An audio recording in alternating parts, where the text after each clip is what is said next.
Welcome to Pioneer Mindset, a place where we challenge our mindset and address the discomfort in both business and life by finding clarity resulting in bold conviction. I'm your host, Garrett Ruskamp, fifth generation farmer, husband, and father from rural Nebraska. Whether you're navigating frustration from past decisions or worry about the uncertainty you face today in your business, we're going to learn from our struggles and take on new challenges with a resilient mindset. Join me as I share my journey of struggles I've faced in agriculture as a farmer and family man. I'm ready to dive into honest conversations to tackle the mindsets surrounding key issues that rural ag business owners face that will ultimately help you gain control, leading to a profitable and sustainable business. Let's adapt to Pioneer Mindset and get to it. Welcome back, everyone. In today's episode, I'm excited to talk about farm income. That might be very vague, but I feel like in the last more recent episodes, I've talked a lot about mindset. After all, this is Pioneer Mindset, the podcast. And so I've covered a lot about mindset and how we can address different things and how we can think about them differently. Today, I want to talk about, like I said, farm income, which is kind of taking a bit of a different switch, different shift in gears, I'll say. Basically, where this comes from is I listened to a podcast here recently, and I'm in no way, shape, or form promoting this podcast, but I do tune into it from time to time. And it is the Business of Agriculture podcast with Damian Mason. And the reason why I like to tune into this podcast from time to time is because he has different professionals on there from the industry where they talk about just different things at a higher level, a big picture kind of view. And so this particular episode, he was talking to a couple economists and different professionals that were talking about the economy and farm income. And this has been no secret in the last, this last few months in the spring, ever since basically 2022 and 2023, and we've had a bit of a decrease in farm income.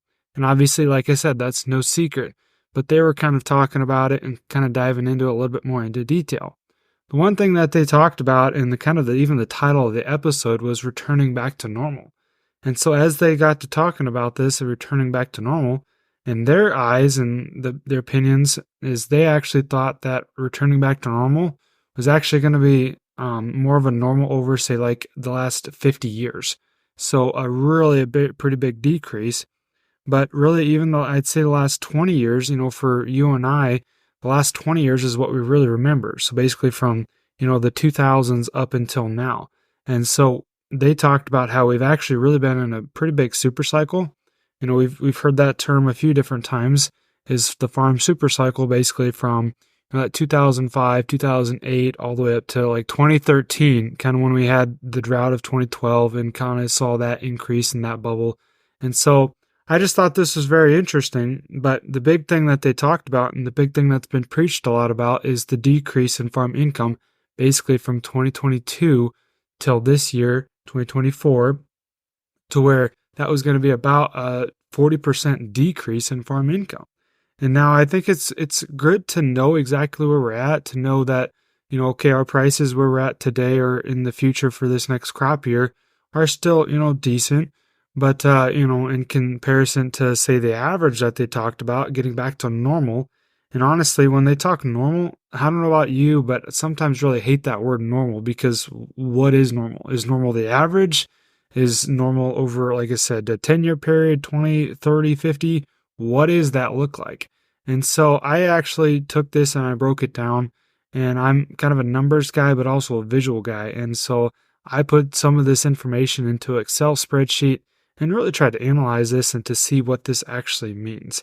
Now, the one thing I want to mention here before I dive into some of that stuff is when we talk about returning to a normal or just even a difference over the year to year, that's the big thing I want to hit on, is actually the difference. Because for me, in my mind, I see things as the difference from, say, last year to this year. What is the difference going to be? Maybe not necessarily the big picture over, say, like the last 10, 20 years, what's normal going to be, or the average, whatever you want to call it, but maybe what's the difference going to be? Because whenever it comes to marketing, in my mind, say when you're doing any sort of futures marketing on the board, doing any sort of hedges, the big thing is the difference there. The difference from when you put that position on to when it ends. Are you going to have to pay in money? Are you going to get paid money? The difference there is what we're actually measuring. And I think that's kind of the different way that I look at things, but that's what I really like to look at, is what's the actual difference from year to year.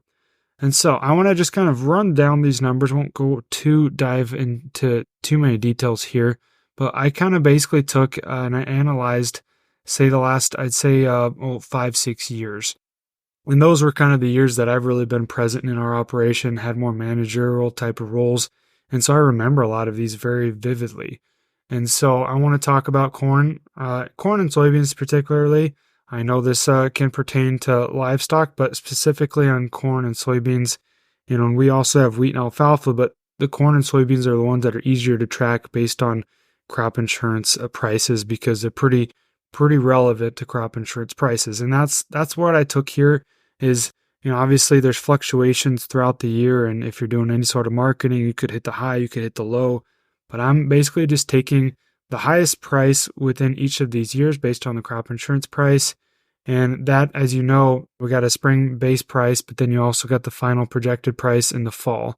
And that's when you have a multi-peril crop insurance plan, you're going to get the higher of the two. So I basically just took the higher of the two when I was putting all this data together.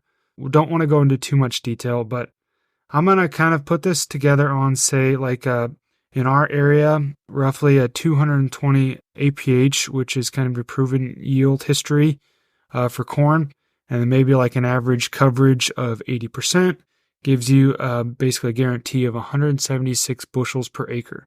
Just assuming just kind of an average here of 500 acres of corn, and then that's going to give you about 88,000 bushels of corn, and resulting in, so for this was for 2019, we had an average price of $4 a bushel, which equals to revenue of $352,000. So now in 2020, we kind of saw a bit of basically the same actually in 2020. And then from 2021, that's when we actually started to see our inflation kick in. And so the average price in 2021 was $5.37 a bushel, which equals $472,000 and some change in revenue. Okay, so we're ticking up there quite a bit. That's almost $100,000 increase in revenue. And so then from 2022 was kind of our high in, say, the last 5-6 years. 2022 was our high, where our average price was $6.86 per bushel, with a revenue of about $600,000, $603,000. Now that's a pretty big uptick in revenue. So if you want to consider your difference, if you're farming back in 2019 and you're getting a revenue of about $352,000, and then just 3 years later, when you go up to 2022, you're getting over $600,000 in revenue.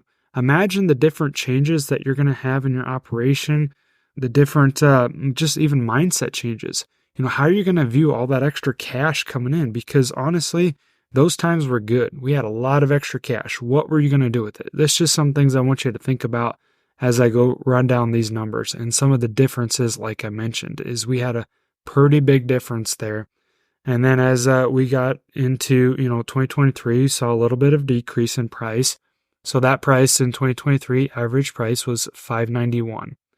And then from there, right now, as I record this kind of in spring of 2024, getting into planting season, we had a recorded spring price of 2024 was $4.66, which would give us roughly a revenue of $410,000. Roughly, give or take a few thousand from 2022 to 2024, that's about $200,000 decrease in revenue. That's a pretty big decrease, and that's just corn I'm talking about here. That's a pretty big decrease. Now, I want to talk about soybeans real quick here. So in 2019, we had an average price of $9.54. Just a little bit of backstory on the soybeans. I'm giving us roughly 65 bushels per acre, your kind of yield history with a coverage of 80%. Gives you about 52 bushels per acre guarantee, roughly 500 acres, kind of a rough farmer size there. It's going to give you about 26,000 bushels to market. And like I said, about $9.54 was the average in 2019. Gives you a revenue of $248,000 roughly. And so as we go through the years there, we kind of in 2020, we went to $10.54. 2021, we went to $12.30 a bushel. But in 2022 was where a high was when we came in at $14.33 per bushel. And that gives us a revenue of $372,000. So that's a pretty good increase there, roughly $125,000 increase in that difference there. And then from now we go back into 2024. I guess we can state the price for 2023 was $13.76, and 2024, the spring price that we had this year was $11.55, with a estimated revenue of about $300,000. So from 2022 to 2024, that's roughly $70,000 decrease, and that's just in soybeans. So if you're typical, corn soybean farmer, like I said, 500 acres of corn, 500 acres of soybeans. Like I said, this is just rough math here, but add those two revenues together. So for 2022, your revenue would have been $976,000. Now for 2024, your revenue would have been $710,000. The difference is $265,000 between a 2-year span. A 2-year span. Now, obviously, we had a little bit of a difference when we had the inflation coming back from 2019, 2020, when we started having that inflation. We would have that influx of cash coming into the operation. Now, how did you manage that influx of cash? Kind of look back at your own operation. What did you do over those last years when you had that extra cash coming in? For some of you, each operation is obviously different, depending on your geography. If you had good yields coming into those years, for us, in 2021, we had great yields in 2021. That was like a bin buster yields for us. And then we had some increase in inflation with the increase in prices. And so we were pulling in a lot of revenue, really. And so how did you handle those different challenges, that influx in cash? Just kind of think back at those times. For us, we kind of paid down a little bit of debt. We kind of refinanced some debt. We kind of did some things a little bit differently. And so look back in your operation. What did you do? Did you spend it wisely? What did you do with that? And how did it change your mindset? That's kind of the big one I want to hit on there is, what mindset shift did you have when you had all that money coming in? Did you no longer think of things in a scarcity mindset? Or were you still scared that everything was going to run out?